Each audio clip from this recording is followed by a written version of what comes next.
Yung kanyang kalooban, yet you will be done on earth as in heaven.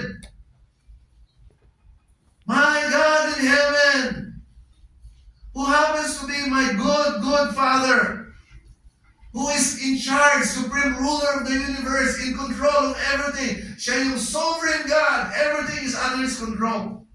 Pag nakita mo na gano'n ang Diyos mo, sasabihin mo, Panginoon, ito po yung mga need ko. Parang ayaw ko nang sabihin, wala pala kalapila ng Panginoon. Kanina, wala ng problema.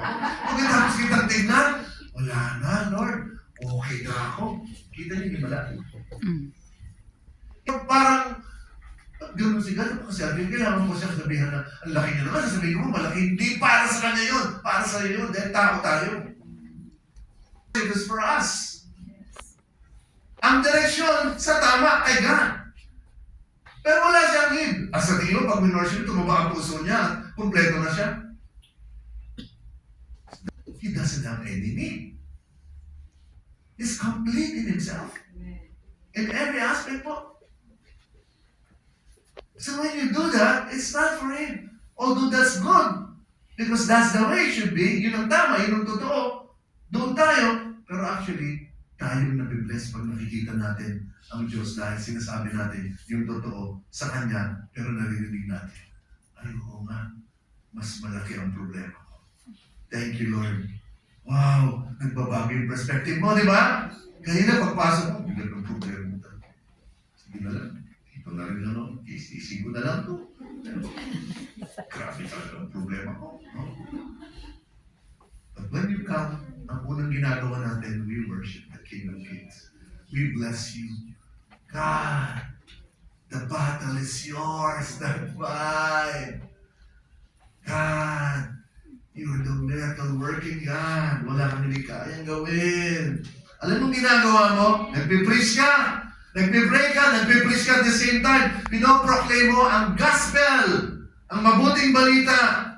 Alam niyo nangyayari, hindi mo alam, nagiging katulad ka ni David. Nasa attack mode ka. Hindi ka natakot. Tama ba? Tama. You know, when you preach the gospel, we are in the attacking mode. Ang kultura po natin ngayon, napakatindi. Ang daming problema, palala ng palala. Discourage sa mga tao. Ang daming ganyan sa gobyerno. No? Ang kultura, para maging maayos tayo. Mga kapatid, you change culture one person at a time. That's how it is. At paano nangyayari ang Pasto? When a person experiences what we call conversion. Amen? Nangyari sa akin yan, nangyari sa iyo yan. Pwede mangyari sa iba yan. When they become believers in Christ Jesus. Believing in what Jesus has done to save and to forgive. They will begin to experience completely yung change from the inside out.